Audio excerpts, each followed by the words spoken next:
Bismillahirrahmanirrahim. Assalamualaikum warahmatullahi wabarakatuh. Alhamdulillahi rabbil alamin. Salatu wassalamu ala asyrafil anbiya'i wal mursalin wa ala alihi wa sahbihi ajma'in. Allahumma allimna ma yanfa'una wanfa'na bima 'allamtana wa zidna ilma innaka antal alimul hakim. Para hadirin sekalian, kembali kita berjumpa pada pertemuan hari ini kembali dalam mata kuliah Al-Quran dan ilmu pengetahuan. Tentu saja di pertemuan yang sebelumnya telah kita bahas mengenai kedudukan akal dan berpikir dalam Al-Quran.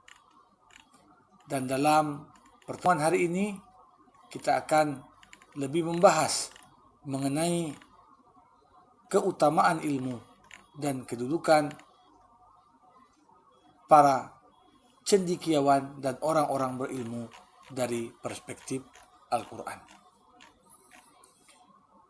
Al-Quran banyak sekali menggunakan kata ilmu dan derivasinya dalam berbagai bentuk, hingga ratusan kali. Baik dalam surah Makkiyah maupun Madaniyah, baik dalam bentuk isim, fi'il maupun masdar. Sebagai contoh, kata ta'lamun berulang 56 kali. Fasata'lamun 3 kali. Ta'lamu 9 kali. Ya'lamun 85 kali. Ya'lamu 7 kali. Begitulah. Bahkan sifat alim disebutkan terkadang dalam bentuk ma'rifah, terkadang pula disebut dalam bentuk nakirah, berulang sebanyak 140 kali.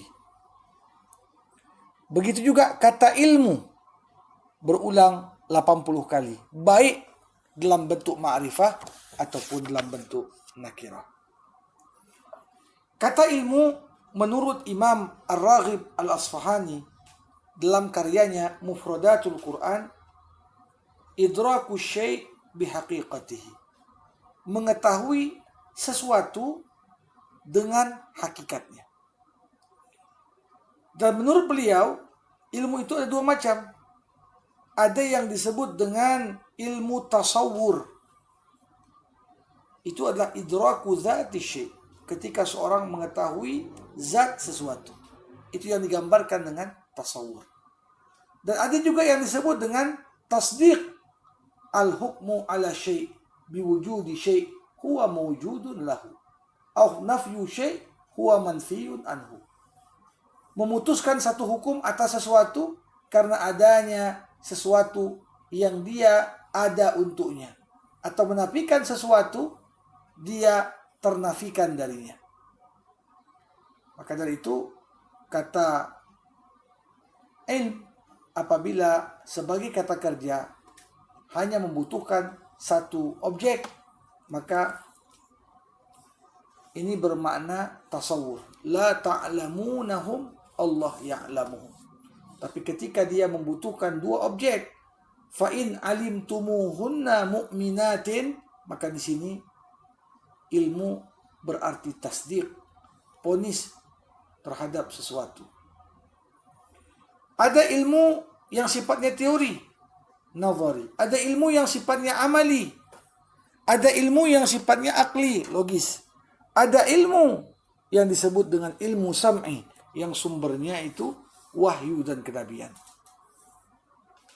Jadi begitu banyak bentuk-bentuk ilmu. Ada yang berkaitan dengan zat sesuatu dan hakikatnya, ada yang berkaitan dengan kondisi sesuatu dan keadaannya. Para hadirin,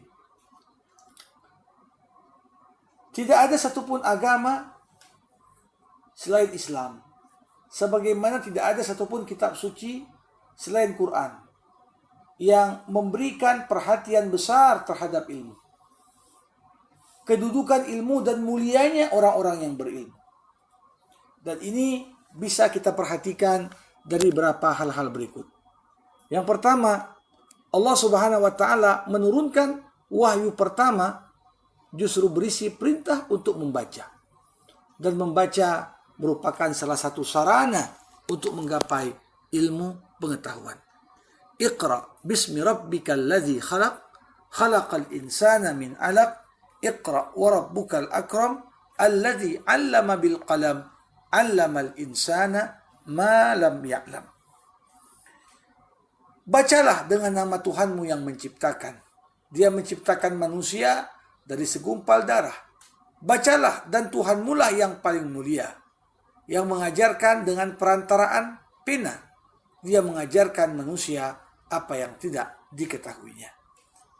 Jadi di wahyu pertama ini berulang kata Iqra sebanyak 2 kali. Berulang kata Allama dan Ya'lam. Di sini kata ilmu dan derivasinya sebanyak 3 kali. Bahkan disebutkan juga qalam, pena, sebagai sarana untuk menggapai ilmu.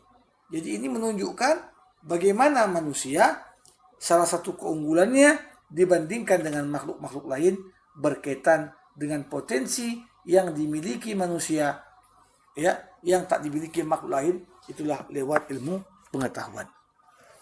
Selain itu, isyarat Quran tentang tingginya kedudukan ilmu dapat terlihat dari wahyu kedua,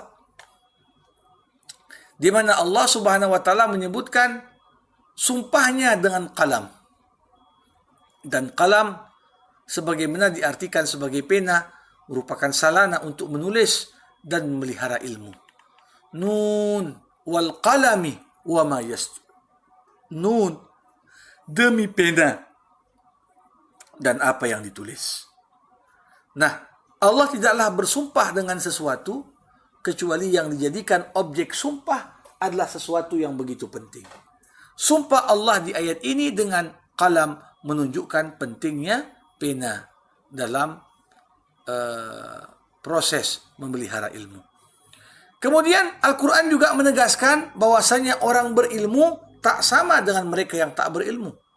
Di surah Az-Zumar ayat 9 Allah membandingkan, qul hal yastawil ladzina ya'lamun wal ladzina la ya'lamun innama yatadzakkaru ulul albab. Katakan, apakah sama antara orang-orang yang mengetahui dengan orang-orang yang tak mengetahui? Sesungguhnya yang bisa mengambil iktibar dan pembelajaran hanyalah orang-orang yang menggunakan akalnya. Jadi penting sekali, ya, membedakan antara orang berilmu dan orang tak berilmu, agar kemudian yang berilmu dapat dijadikan sumber pembelajaran, sedangkan orang yang tak berilmu dapat dihindarkan sehingga tidak lahirlah orang yang sesat lagi menyesatkan. Allah juga memuji mereka yang berilmu sebagai orang-orang yang paling memiliki rasa takut hanya kepada Allah. Ini disebut di surah Fatir ayat 28. Allah Subhanahu wa taala mengatakan, innama yakhshallaha min ibadihi al-ulama'u. Innallah azizun ghafur. Sesungguhnya yang takut kepada Allah dari hamba-hambanya hanyalah ulama. Jadi orang yang berilmu, ilmu yang benar adalah ilmu yang menghantarkan seseorang untuk takut kepada Allah, takut azabnya. Dia sadar betapa kerdilnya dirinya di hadapan kekuasaan Allah yang begitu luas dan mutlak. Kemudian di antara isyarat yang lain, Allah juga menggandengkan kesaksian mereka-mereka yang berilmu dengan kesaksian Allah dan para malaikat. Ini disebutkan Allah di surah Ali Imran ayat 18. Syahidallahu annahu la ilaha illa huwa wal malaikatu wa ulul ilmi qa'iman bil qisti la ilaha illa huwa al azizul hakim. Allah bersaksi tidak ada Tuhan selain Dia. Begitu juga malaikat bersaksi. Begitu juga orang-orang yang berilmu bersaksi. Mereka menegakkan keadilan. Tidak ada Tuhan selain Allah. Dialah Tuhan yang maha perkasa lagi maha bijaksana. Bagaimana kesaksian orang-orang berilmu disejajarkan dengan kesaksian Allah dan kesaksian malaikat. Ini adalah bukti kembali bagaimana Al-Quran mengangkat derajat orang-orang yang berilmu. Disebutkan juga bagaimana Allah menjelaskan bahwasanya Adam alaihissalam lebih utama daripada para malaikat.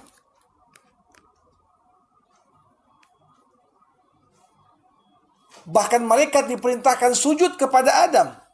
Ini semua tak lain dan tak bukan karena ibadahnya manusia, tapi karena ilmu yang Allah berikan kepada Adam, yang kemudian jelas bagi malaikat ilmu yang Allah berikan pada manusia begitu tinggi dan luar biasa. Wa idh qala rabbuka lil malaikati inni ja'ilun fil ardi khalifah qalu ataj'alu fiha may yufsidu fiha wa yasfiku ad-dima wa nahnu nusabbihu bihamdika wa nuqaddisu lak qala inni a'lamu ma la ta'lamun wa 'allama adama al-asma'a kullaha summa aradahum 'ala al-malaikah faqala anbi'uni bi asma'i haula in kuntum sadiqin qalu subhanaka la ilma lana illa ma 'allamtana innaka antal alimul hakim qala ya adam anbi'hum bi asma'ihim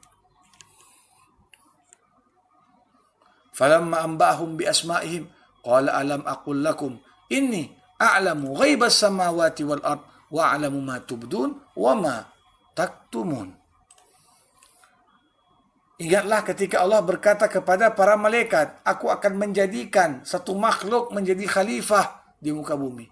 Itulah Adam dan keturunannya. Malaikat berkata, apakah kau akan menjadikan Adam sebagai khalifah di bumi, padahal dia dan keturunannya berpotensi untuk merusak dan menumpahkan darah, padahal kami senantiasa bertasbih kepadamu dan mensucikanmu. Allah berkata, aku tahu apa yang kalian tak tahu. Dan Allah mengajarkan Adam nama benda-benda semuanya. Kemudian Allah tampilkan ia di hadapan para malaikat. Allah berkata, beritahukan kepadaku nama benda-benda itu wahai para malaikat kalau kalian berkata jujur. Malaikat pun menjawab, subhanaka, maha suci engkau ya Allah, la ilma lana illa ma 'allamtana. Kami tak mengetahui apapun kecuali apa yang kau ajarkan kepada kami. Innaka antal alimul hakim. Sesungguhnya engkaulah Tuhan yang maha mengetahui lagi maha bijaksana. Qala ya Adam anbi'hum bi asma'ihim. Adam, beritahukan pada mereka apa nama benda-benda itu.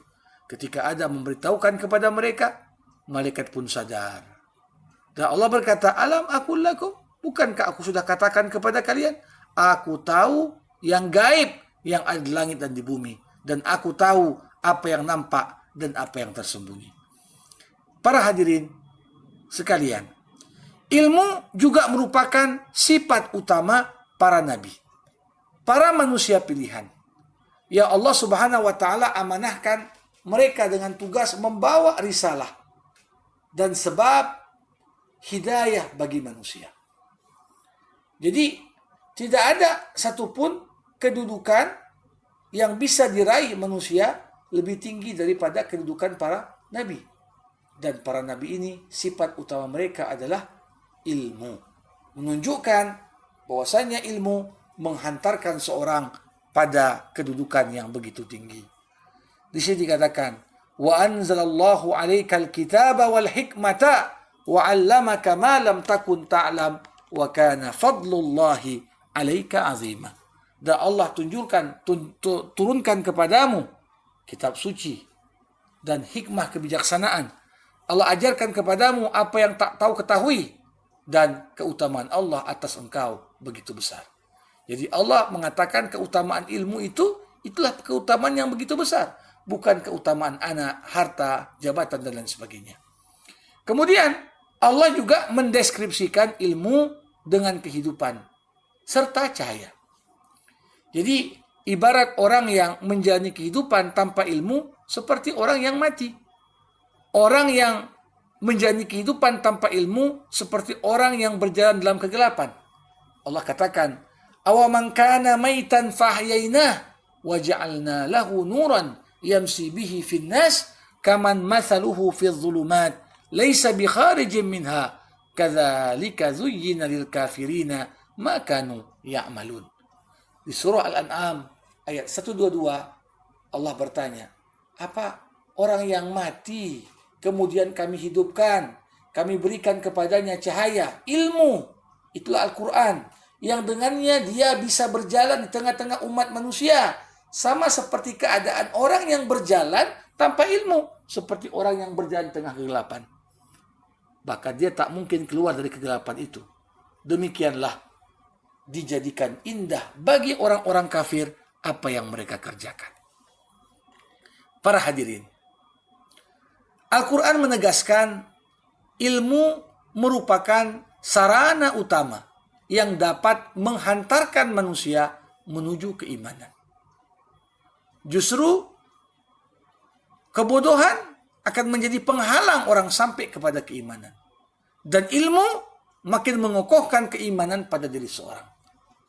Di surah Al-Isra ayat 106-109 Allah katakan, wa Qur'anan faraqnahu litaqra'ahu 'alan nas 'ala muksin wa nazzalnahu tanzila. Qul aminu bihi aw la tu'minu innal ladzina utul ilma min qablihi idza yutla 'alaihim yakhirruna lil adhqani sujada wa yaquluna subhana rabbina in kana wa'du rabbina lamaf'ula wa yakhirruna lil adhqani yabkun wa yaziduhum khusyu'a. Dan Quran kami turunkan berangsur-angsur supaya kau bisa membacanya kepada orang dengan tenang. Kami turunkan dia secara berangsur-angsur. Katakan, berimanlah kepada Quran atau kalian tak beriman. Dan orang-orang yang diberikan ilmu sebelum mereka, kalau dibacakan Al-Quran yang mengandung kebenaran, mereka itu akan sujud karena tunduk kepada kebenaran yang ada dalamnya. Mereka berkata, Maha suci Engkau wahai Tuhan kami, apapun yang dijanjikan Tuhan kami pasti akan terjadi. Mereka pun tersungkur sambil menangis, bertambah khusyuk. Karena bagaimanapun juga ilmu mengantarkan mereka kepada keimanan yang kokoh. Al-Quran juga menegaskan bahwasanya ilmu merupakan syarat pokok yang harus terpenuhi pada setiap posisi kepemimpinan. Jadi, posisi apapun, jabatan, apalagi kepemimpinan publik, maka syarat pokoknya adalah hendaklah seorang itu memiliki ilmu, kompetensi. Bagaimana disebutkan di surah Yusuf ayat 54-55. Wa qala al-maliku tuni bihi astakhlisuh li nafsi. Falamma kallamahu qala innaka al-yawma ladayna makinun amin. Qala ja'alni ala khazainil ardi inni hafizun alim. Raja berkata kepada tenteranya, bawa kemari Yusuf, aku akan bebaskan dia dengan sendiri. Aku akan bersihkan nama baiknya. Ketika raja sudah berbincang dengan Yusuf, raja berkata, mulai hari ini engkau adalah orang yang kami percaya dan punya kedudukan tinggi di sisi kami. Yusuf pun kemudian berkata, jadikan aku sebagai pejabat yang mengurusi perbendaraan kekayaan negara. Sesungguhnya aku orang yang amanah dan aku adalah orang yang berilmu. Jadi amanah saja tak cukup, perlu disertai dengan kompetensi. Integritas penting, tapi ilmu juga tidak boleh dikesampingkan. Al-Quran juga mengisyaratkan ilmu merupakan sarana yang efektif untuk menghadang segala bentuk tipu muslihat syaitan. Kita tahu syaitan itu tipu dayanya begitu canggih. Nah, disinilah Al-Quran mengisyaratkan ilmu sarana yang paling efektif supaya kita tidak terjerumus mengikuti langkah-langkah syaitan. Wa kadzalika zayyana likatsirin minal musyrikin qatla auladihim syuraka'uhum liyurduhum wa yalbisu alaihim dinahum walau sya'allahu ma fa'alu fadharhum wa ma yaftarun. Demikianlah syaitan berhasil menjadikan indah dalam pandangan banyak orang-orang musyrik membunuh anak mereka, Nah, di sini untuk membuat kabur agama mereka. Sekiranya Allah berkehendak, mereka akan kerjakan itu. Tinggalkan itu. Dan apa yang mereka tipu. Jadi, kebiasaan jahiliyah itu merupakan bahwasanya bagian dari tipu daya setan yang orang-orang kafir Quraisy jatuh ke dalamnya karena mereka jauh dari ilmu. Al-Quran juga senantiasa mencela segala urusan yang tidak berlandaskan pada ilmu. Ada begitu banyak momen-momen yang dianggap momen yang tidak dilandaskan kepada ilmu. Salah satunya apa? Momen, misalnya kita melihat bercanda di waktu yang menuntut adanya keseriusan. Nah, di sini orang yang bercanda di momen serius ini sama seperti orang-orang yang jahil. Wa idh qala Musa liqaumihi innallaha ya'murukum an tadhbahu baqarah qalu atattakhiduna huzwa qala a'udzu billah an akuna minal jahilin. Ketika Musa memerintahkan kaumnya, Allah perintahkan kalian untuk menyembelih seekor sapi supaya tahu siapa pembunuh orang kaya Yahudi yang terbunuh tanpa diketahui siapa pelakunya. Ketika itu orang Bani Israel menganggap perintah Musa itu enggak serius. Kau bercanda Musa. Kami pengen tahu siapa pembunuhnya, tapi kau justru meminta pada kami menyembelih sapi. Disitulah Musa berkata, aku berlindung kepada Allah agar tidak termasuk dalam golongan orang-orang jahil. Orang yang bercanda di momen-momen yang justru menuntut adanya keseriusan. Yang kedua, termasuk dalam bentuk kejahilan itu apa? Kalau seorang itu mendahulukan perasaan daripada akal pikiran sehat.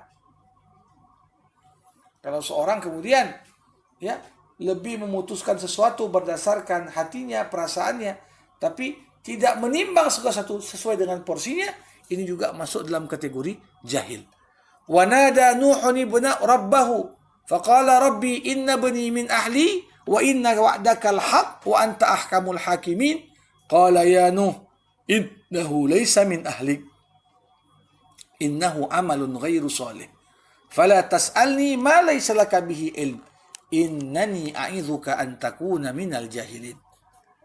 Qala rabbi inni a'udzu bika an as'alaka ma laysa li bihi ilmun wa illa taghfir li wa tarhamni akum minal khasirin. Nuh pun berdoa kepada Allah, ya Allah, anakku bagian dari keluargaku. Sungguh janjimu itu adalah benar, tapi kau adalah sebaik-baiknya yang memberikan keputusan. Allah berkata, wahai Nuh, anakmu bukan dari keluargamu yang dijanjikan untuk diselamatkan. Sungguh dia telah berbuat amal yang tidak baik, maka janganlah kau minta kepadaku hal-hal yang tak kau miliki ilmu tentangnya. Aku memperingatkanmu, jangan sampai kau masuk dalam kelompok orang yang jahil. Maka disitulah Nuh berdoa, ya Allah, aku berlindung kepadamu untuk meminta sesuatu yang aku tak memiliki ilmu tentangnya. Kalau kau tak ampuni aku, menyayangiku, aku pun akan masuk tergolong orang-orang yang merugi. Para hadirin, termasuk dianggap jahil kalau seorang itu jumud pikirannya terhadap pikiran yang sesat, perilaku yang menyimpang. Ini bisa kita ambil iktibar dari kisah Nabi Lut bersama kaumnya di surah An-Naml ayat 55. Ketika itu Lut berkata, "A'innakum lata'tuna ar-rijala syahwatan min dunin nisa bal antum qaumun tajhalun."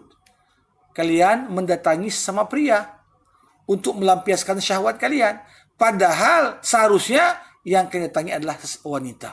Kalian adalah orang-orang yang dungu, bodoh, pikirannya sesat dan menyimpang. Kemudian termasuk jahil itu ketika seorang bermaksiat kepada Allah. Jadi sepandai apapun seorang, kalau dia bermaksiat, ini adalah indikator kejahilannya. Sebagaimana disebutkan dalam ayat tentang taubat di surah An-Nisa ayat 17, innamat taubatu 'ala Allah lilladina ya'maluna su'a bijahalatin summa yatubuna min qarib faulaika yatubullah alaihim wa kana Allah aliman hakima. Sesungguhnya taubat itu bagi orang-orang yang melakukan perbuatan buruk karena kebodohan. Kemudian mereka cepat-cepat bertobat. Mereka itulah orang-orang yang Allah terima taubatnya. Dan Allah Maha mengetahui lagi Maha bijaksana.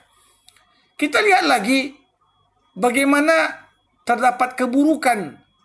Ya, ada orang yang termasuk kategori jahil murakkab. Jahil yang bertingkat-tingkat. Siapa itu? Itu yang digambarkan Allah di surah Al-Kahfi 103-104. Qul hal nunabbi'ukum bil akhsarina a'mala alladzina dhalla sa'yuhum fil hayatid dunya wa hum yahsabuna annahum yuhsinuna sun'a.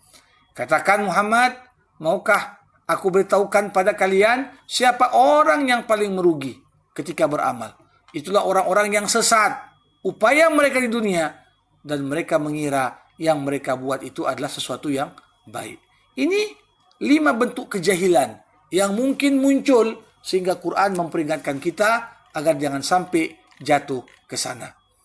Para hadirin, bagian terakhir Al-Quran juga menegaskan pentingnya kita meninggalkan dan menjauhkan diri dari segala bentuk ilmu-ilmu yang tidak bermanfaat. Adapun bentuk-bentuk ilmu yang tidak bermanfaat, yang pertama itu adalah semua ilmu yang berbahaya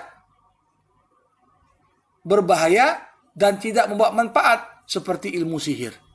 Wattaba'u ma tatlu syayatinu ala mulki Sulaiman wa ma kafara Sulaiman walakinna syayatina kafaru yu'allimuna an-nasa sihra wa ma unzila al-malakaini bi Babila Harut wa Marut wa ma yu'allimani min ahadin hatta yaqula innama nahnu fitnah fala takfur fayata'allamuna minhuma ma yufarriquna bihi bainal mar'i wa zawjihi wa ma hum bidarrina bihi min ahadin illa biidznillah wa yata'allamuna ma yadurruhum wala yanfa'uhum walaqad alimu laman ishtarahu ma lahu fil akhirati min khalaq wala bi'sa ma syarau bihi anfusahum law kanu ya'lamun.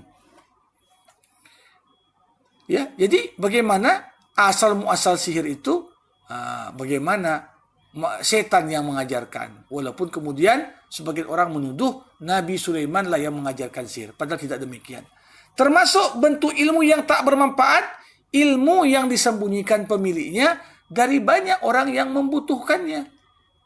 Wa idh akhadallahu mitsaqal ladina utul kitaba latubayyinunnahu linnas wa la taktumunah fanabadhuhu wara'a dhuhurihim washtaraw bihi thamanan qalila fabi'sa ma yashtarun. Dan Allah telah mengambil janji kepada orang-orang yang diberikan kitab suci, kewajiban mereka untuk menyampaikan kebenarannya kepada orang-orang. Jangan mereka menutupi kebenaran itu. Tapi yang terjadi, mereka campakkan kebenaran itu di belakang punggung mereka. Mereka jual dengan harga yang murah. Itulah seburuk-buruknya yang mereka jual. Yang ketiga, termasuk ilmu yang tak bermanfaat, ilmu yang tak diamalkan oleh pemiliknya. Ini seperti disebutkan Allah di surah Al-A'raf ayat 175-176. Watlu alaihim naba'alladzi atainahu ayatina fansalakha minha fatba'ahu syaitan fakana minal ghawin walau syi'na larafa'nahu biha walakinnahu akhlada ilal ardi wattaba'a famathaluhu kamathalil kalbi in tahmil alaihi yalhath aw tatrukhu yalhath dzalika mathalul qaumil ladzina kadzdzabu biayatina faqsusil qasasa la'allahum yatafakkarun. Allah Subhanahu wa taala di ayat ini menggambarkan kepada kita bagaimana bacakan kepada mereka cerita tentang orang yang kami berikan tanda-tanda kebesaran kami. Bal'um bin Ba'ura. Bagaimana kemudian ia tinggalkan ibu itu dan justru ia mengikuti setan, maka dia pun termasuk orang yang sesat. Kalau kami berkehendak, kami akan angkat dia dengan ilmunya. Tapi justru ia tak memanfaatkan ilmu tersebut sehingga dia mengikuti hawa nafsunya dengan tidak mengamalkan ilmunya. Perumpamaannya sama seperti anjing. Kalau dipanggil, dia menjulurkan lidahnya. Kalau ditinggal, dia juga menjulurkan lidahnya. Begitulah perumpamaan orang yang mendustakan ayat-ayat Allah. Ceritakanlah kisah, mudah-mudahan mereka berpikir. Termasuk ilmu yang tak bermanfaat, ilmu material yang bertentangan dengan ilmu kenabian. Ya, kalau kita lihat bagaimana hebatnya manifestasi peradaban banyak umat-umat terdahulu. Tapi ketika itu semua digunakan untuk mendustakan kebenaran yang dibawa para nabi, tak ada manfaat. Afalam yasiru fil ardi fayanzuru kaifa kana aqibatul ladina min qablihim kanu aktsara minhum wa ashadda quwwah wa atharan fil ardi fama aghna anhum ma kanu yaksibun falamma ja'atuhum rusuluhum bil bayyinat farihu bima indahum minal ilmi wa haqqa bihim ma kanu bihi yastahzi'un. Apakah mereka tak melakukan perjalanan ke muka bumi supaya nampak? Ya, bagaimana orang-orang sebelum mereka banyak kekuatannya, banyak ilmunya, tapi nggak bermanfaat. Karena ilmu material itu membuat mereka justru sombong dan mendustakan para nabi yang membawa kebenaran. Termasuk ilmu tak bermanfaat, ilmu tentang tampilan lahiriah kehidupan dunia, tapi disertai dengan kelalaian tentang akhirat. Bagaimana digambarkan orang-orang kafir, ya'lamuna zahiran minal hayatid dunya wa hum anil akhirati hum ghafilun. Mereka tahu yang zahir aja dari dunia, tapi mereka lalai dari akhirat. Termasuk ilmu yang tak bermanfaat, ilmu yang membuat pemiliknya jadi besar kepala dan sombong. Lihat bagaimana perkataan Qarun yang begitu sombong dengan kekayaan dan kekuasaannya. Dia banggakan. Qala innama utituhu ala ilmin indi. Surah Al-Qasas ayat 78. Ketika ditanya Qarun, dari mana hartamu yang banyak itu? Aku dapatkan itu semua karena kecerdasanku. Dia lupa kepada Allah. Dan yang terakhir, ilmu yang tidak bermanfaat adalah ilmu yang mengakibatkan terpecahnya persatuan yang telah terjalin sebelumnya karena hasad dan dengki di antara manusia.